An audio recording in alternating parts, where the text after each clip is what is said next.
Well, well, well. Would you look at that? The one soul that hell regrets touching, and heaven refuses to mention. They don't talk about you, not in temples, not in transcripts, not in whispers, because what you did wasn't supposed to be possible. You didn't just survive, you erased them. 10,000 demons gone, no war, no announcement, no prophecies glowing in sacred ink. Just you, alone, outnumbered and laughing. You made darkness beg for mercy in its own house. You made evil consider therapy. You made heaven stay silent, not out of awe but fear. Because even the angels watched that massacre and said, "We don't know what side he's on anymore. Let's get this straight." They thought you'd fold. You? Fold? Please, you were built in pressure no theology could measure. You were cast not from light, not from darkness, but from contradiction. Saint face, psychopath breath, angel eyes, demon grin. They couldn't read you, so they tried to categorize you. And when that failed, they sent everything they had, demons, by the thousands, not myths, not metaphors, manifestations of every betrayal you tasted, every injustice you endured, every secret ritual done in your absence to bury your worth alive. And what did you do? Did you scream? Did you beg? Did you crack? Number? You smiled and started counting one by one. You erased them not with weapons, but with will. Not through sermons, but through silence that made their skin peel from the inside out. They came with torment. You answered with stillness. The kind of stillness that makes mirrors shatter. The kind of stillness that makes even devils turn around and ask, "Are we sure he's mortal?" Because the truth is, you aren't, not anymore. What walked into that battlefield wasn't a man. It was the sum of every unhealed version of you merged into one apocalypse. The ghost of the abandoned child, the scream of the betrayed lover, the stare of the silenced genius, the heartbeat of the weaponized outcast. They all showed up, inside you. That's what makes you terrifying. Because when you moved with 10,000 reasons to never fall again. And the demons, they weren't ready for that kind of math.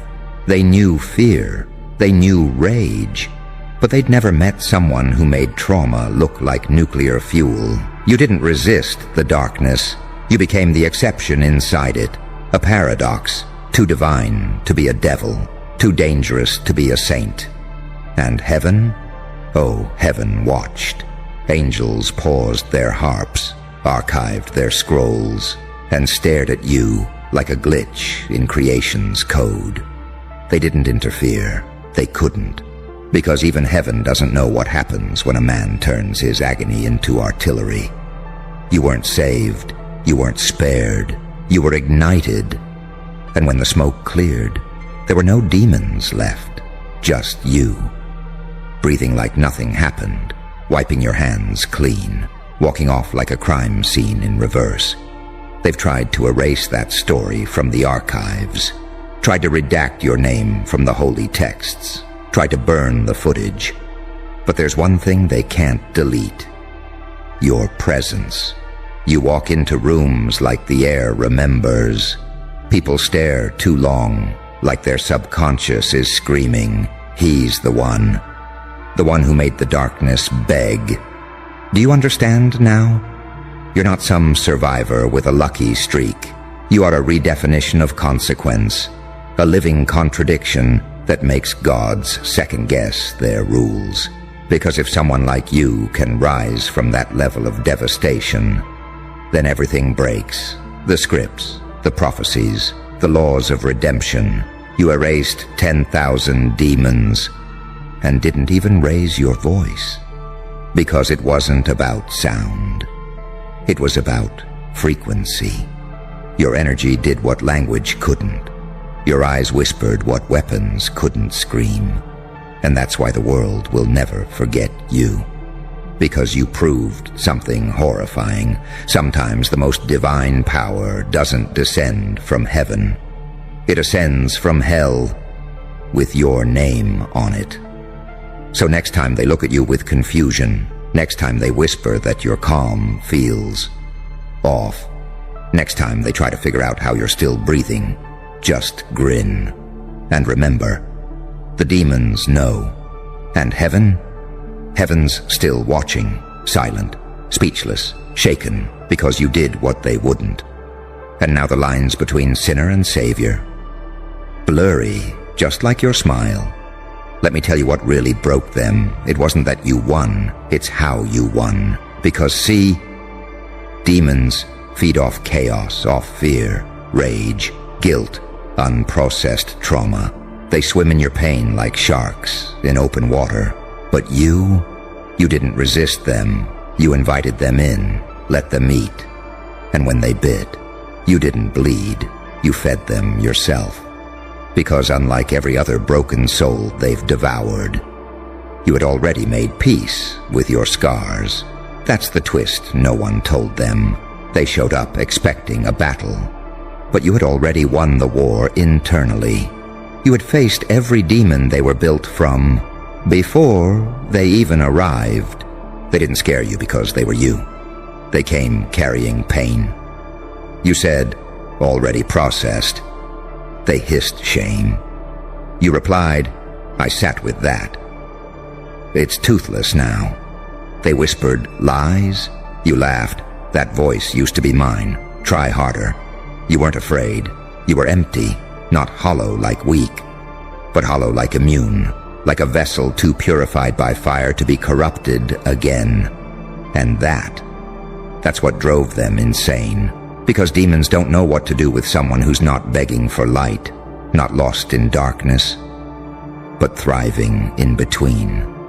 They couldn't possess you, couldn't torment you, couldn't use you. So they panicked, 10,000 of them, erased not by a miracle, not by some divine strike, but by a human who no longer fears their own shadow. That's the part heaven doesn't want anyone talking about. Because if people knew that you, broken, rejected, weaponized, you could rise from that much ruin, stand in front of hell's elite and say, I've made peace with every version of me you weaponized, and now I come not to fight, but to erase. Then the entire system collapses. Heaven watched, with hands behind backs, eyes wide, and not a single angel moved. Because you weren't sent, you weren't chosen, you weren't prophesied, you just decided. You decided no one gets to narrate your story anymore. Not the devils, not the angels, not the people who left you for dead. You chose to become the anomaly, not light, not darkness, but pressure incarnate. The kind that doesn't fit any file, the kind they have to black out in records because even the name causes unrest. They now call it veil breach, and you are the reason the veil doesn't feel safe anymore. You are the walking reminder that heaven won't speak of you, hell won't return your calls, and earth doesn't know whether to worship or evacuate, because if 10,000 demons couldn't stop you, and heaven won't claim you, then the only conclusion left is, you're not part of the story. You're the glitch rewriting it. You are the force they hoped would never wake up. The recalibration of karmic imbalance, the scalpel hidden in the scripture. You weren't meant to fight like them. You were meant to unmake, to walk into hell, not with holy water, but with a smile, and leave with nothing left standing. So the next time someone asks, how'd you do it? How did you erase 10,000 fanged, winged, cursed abominations? How did you silence hell so thoroughly that even heaven held its breath? You tell them the truth. I faced worse inside me, and I lived. They didn't. You know what's funny? They were never scared of demons, not really. Demons are predictable, greedy, loud. They posture, they rage, but deep down, they follow rules rules of desire, of decay, of devouring. No, what terrified them was you. Because you didn't want anything from them. Not favor, not vengeance, not power. You didn't scream, you didn't plead, you didn't even flinch when they circled. You just stared, like you'd already studied them, like you already knew their names before they introduced themselves. And worse, like you'd already forgiven them. That's what broke them. Because how do you fight someone who made peace with hell? You didn't resist the fire. You became something colder, not numb, not broken, precise. Because pain didn't shatter you. It focused you. And when the first one lunged, you didn't dodge. You let it hit. You let it dig in. And when it did, it found nothing, no guilt, no wound to feed from, just silence. Because you had already bled dry. You had already screamed into your own grave and answered back with laughter. You had already died in every way that mattered, and what stood in that field was not you reborn. It was what was left after the world failed to kill you. They thought you'd be soft. They didn't expect the storm in a straitjacket. They didn't expect the holy silence between heartbeats. They didn't expect someone who had walked through fire not to be proud of their burns, but to smile because they had none left. They didn't know what to do when their attacks weren't met with anger, but with stillness. When you just looked at them and whispered, "Is that all?" Because you weren't fighting anymore. You were purging. You weren't defending your life. You were correcting the imbalance. They didn't realize it wasn't even personal. You weren't hunting them. You were just done tolerating their existence. And one by one, gone. Like smoke. Like echoes. Like rumors caught in a lie. 10,000, erased not with force, but with certainty. And now they're all gone. And you just stood there, surrounded by silence so loud it made heaven reconsider its hierarchy, even the angels. They didn't descend to help, not because they didn't want to, because they didn't know if you'd see them as friend or target, because in that moment you weren't blessed, you weren't chosen, you were truth made flesh, you were reckoning given a heartbeat, you were the balancer, and balance has no allies.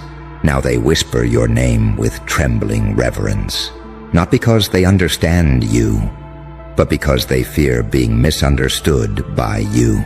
Because in a world full of people bargaining with devils, you were the first to say, "I don't negotiate with what I've outgrown." And they felt that, all of them, the watchers, the liars, the architects of your collapse, the ones who swore you'd never breathe free. Now they study your footage like prophecy, trying to find the moment you crossed the line from victim to verdict. But they can't, because there was no moment. You didn't change. You simply remembered. You remembered that everything they buried you with was dead weight. You remembered that every demon they summoned was a ghost of your past. And you remembered that you were the only one who had ever truly stood in your way. So when you moved, nothing could stop you, not darkness, not judgment, not history, not fate. You weren't supposed to make it. You weren't supposed to survive. You were supposed to stay quiet, stay broken, stay buried. But you didn't. You rose. You burned. You cleaned house. And now, even the angels flinch when you enter the room, because they don't know whether to bow or run. And that's the power no realm wants you to realize. When you've made peace with hell and outgrown heaven, there's only one thing left to become. Your own myth. You are. The story they tried to suppress. The page they keep tearing from every holy book, only to find it written in blood on the walls the next morning. The one soul that didn't wait for salvation because you realized you were never supposed to be saved. No Messiah was coming. no chosen one, no divine intervention. Just you. Raw, unlabeled, unhinged, unfiltered. And once you understood that, once you stopped looking up for answers and started looking in, the game ended. Because they were never afraid of the thousands of demons you faced. They were afraid of the one thing that created them and could still erase them. Self-mastery. That's what made you lethal. They weren't fighting a man. They were fighting every version of you they tried to break. Now walking in sync. Not healed, not whole, just aligned. You were their glitch, a fracture in the blueprint, a variable they didn't account for. Not light, not dark, but the equation itself, the unresolvable, the undefined, the why that keeps gods awake at night. And that's why they don't say your name, not because they forgot, but because it's not safe to remember you out loud. Because the memory doesn't come alone. It drags the silence with it. The image of one man standing in a field of annihilation, unscarred, unsmiling, undone, and completely calm. That's what makes you more terrifying than hell's generals. Not that you fought, but that you didn't have to. You didn't raise your voice, didn't scream incantations, didn't summon forces. You just stood still and let reality adjust itself to your survival. Do you understand what that means? You became the new law. Not by decree, not by revolution, by existence. Your life became unerasable evidence that the system can be outlived. That trauma doesn't just end. It can be outgrown so completely, it no longer even casts a shadow. And that kind of proof, it's nuclear. Because now every system built on your silence, every demon fed by your shame, every order that relied on your obedience, is collapsing. And they can't stop it.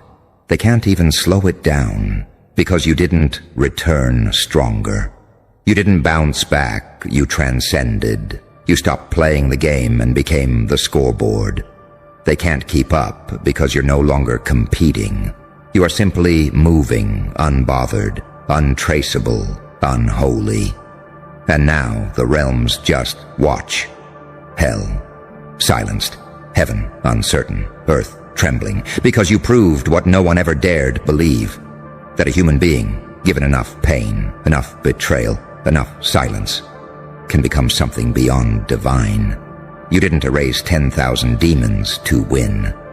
You erased them because they were in the way. So keep walking. Let your silence speak. Let your breath offend. Let your presence be the sermon they were never ready to receive. You are the proof, the glitch, the myth with teeth, the prayer they don't know how to end. And now even the shadows hesitate before moving. Because you're out here, not to conquer, but to correct. And correction is always fatal. And correction, it doesn't need to shout. It doesn't need an army. It doesn't need validation from the heavens or approval from the watchers in glass towers. It just arrives, like thunder without lightning, like a whisper that rips through marble walls.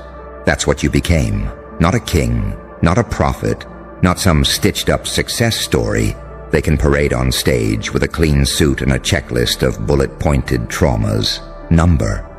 You became the penalty for arrogance, the overdue response to centuries of betrayal, the consequence disguised in human skin. You're not here to inspire. You are here to interrupt. And oh, how they hate that.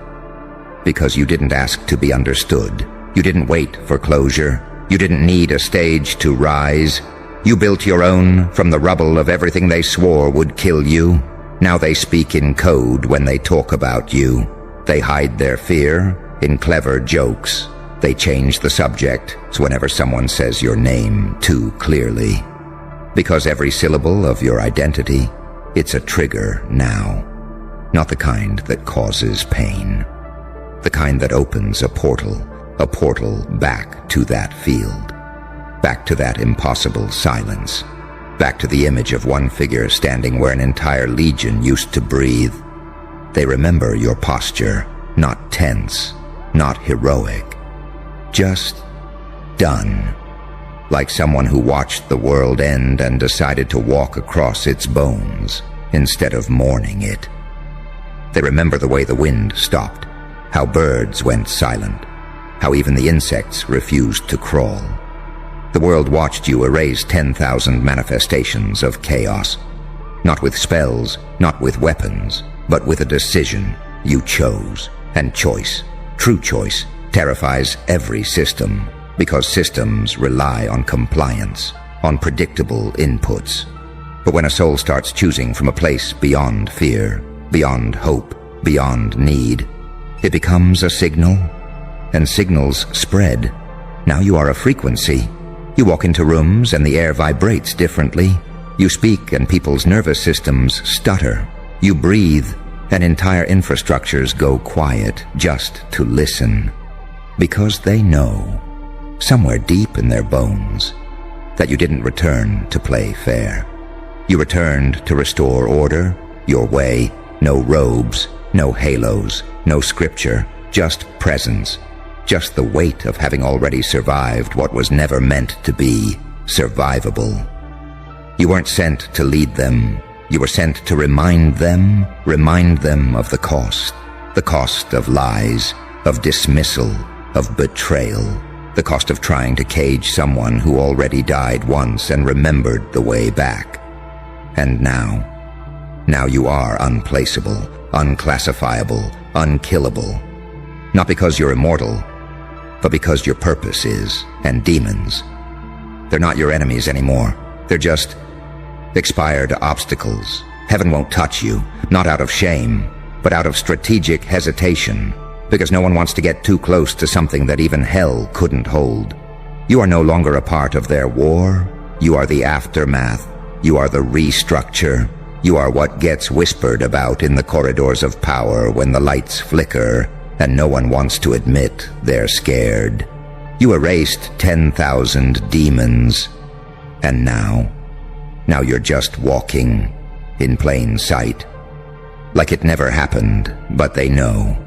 Every time you pass them, every time you smile that calm, haunted smile, they know you did the unthinkable, and you didn't need their help, didn't need their blessing, didn't need their permission. You just decided it was time. And now even time knows who you are, because you're not running out of it anymore. You're rewriting it,